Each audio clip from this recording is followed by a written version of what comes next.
Is Brooklyn in the house?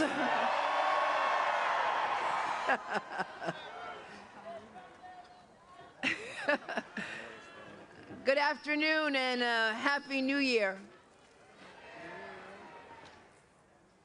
I am so proud to be here today to usher in a new day for New York City. And today it is my honor and my privilege to swear in someone who has been a champion for tenants, a fearless fighter for working people in every corner of our city, my friend and the next Comptroller of New York City, Mark Levine. It is truly my honor and my privilege to administer his oath of office. Comptroller-elect Levine, please raise your right hand and repeat after me. I, Mark Levine, do solemnly swear that I will support the Constitution of the United States, the Constitution of the State of New York, and I will faithfully discharge the duties of the Comptroller of the City of New York, according to the best of my ability. Congratulations, Mr. Comptroller. Wow.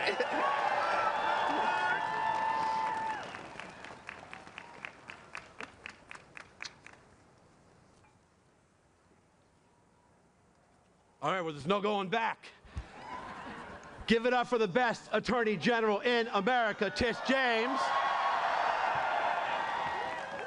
Give it up for the PS22 chorus, all the way from Staten Island to Staten Island in the house. The rest are stuck on the ferry. All right. Thank you to my wonderful family, my wife, Evelise, and our sons, Alejandro and Daniel. I love you so, so much. Thank you to my partners in city government, our new mayor, Zohran Mamdani, and public advocate, Jumaane Williams.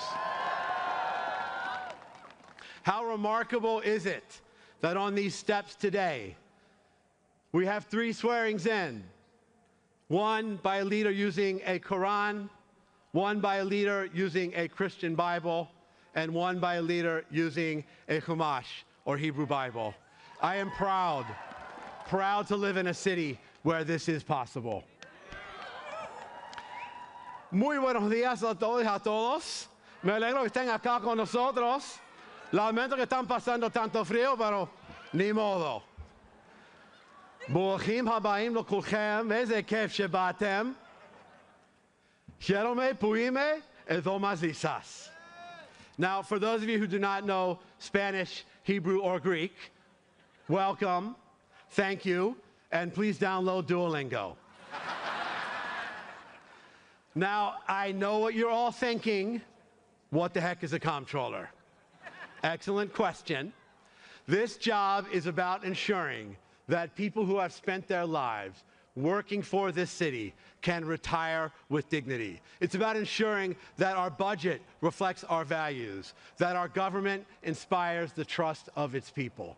A comptroller also understands the consequences for working-class families when they are excluded from our economic system. I have seen this in my own neighborhood of Washington Heights, where far too many families, for far too long, have been held back from achieving their dreams, blocked from banks, and forced to rely instead on pawn shops and loan sharks. Back in the 1990s, I founded a community credit union uptown to change this. This financial cooperative, owned by the community, has lent out over $100 million in small loans in the neighborhood, with a 98% repayment rate, proving that when you give working people an opportunity, they will seize it. This is what our city must do now on a grand scale. Build an economy where we care for each other, where our prosperity is shared, where everyone has a fair shot. Our city today is booming for people at the top, but it's getting tougher and tougher for working families to pay their rent, to find a job with a living wage, and yes, Mr. Mayor, to find affordable child care. A comptroller must use the tools of the office to close this gap, and I will. We will invest tens of millions of dollars in new units of affordable housing to build all over the 5 boroughs. We'll make sure that housing is actually built, no matter the opposition from entrenched constituencies.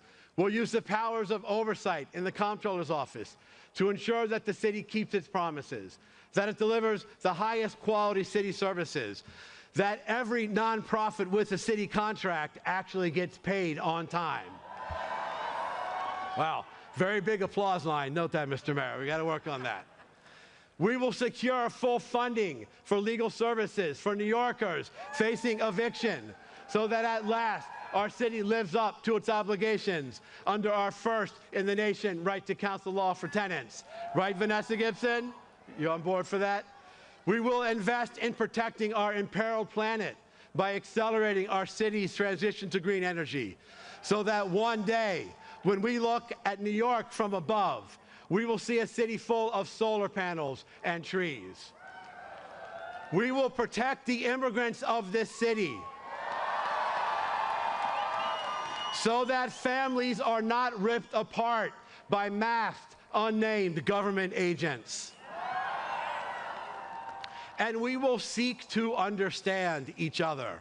Though we will not always see the world the same way, we can and must ensure that all New Yorkers feel safe and respected, whether they're entering a house of worship, lighting a menorah in public, or saying the Salah prayer anywhere in this city. Our city government can and must take on the challenges of this moment. But to do that, we need a better city government, one that uses the tools of the modern era, a government freed from the worst limitations of bureaucracy, one nimble enough to move fast during a period of accelerating change, and to capitalize on the new promises of technology while protecting against its perils. No other city on earth has this many lives, languages, and dreams in one place. Our task now is to ensure that this will be a city where all of us together can achieve those dreams. Almost 30 years ago, I stood in a small storefront in Washington Heights, helping immigrant neighbors open their first savings accounts. They trusted us with their dreams, a small business, a child's education, a home of their own. Today, you have entrusted me with something far greater, to safeguard the resources and the future of this entire city. I promise you, I will honor that trust every single day. Muchísimas gracias. Toda rabá. Efkaristo poli. Thank you so much. Thank you.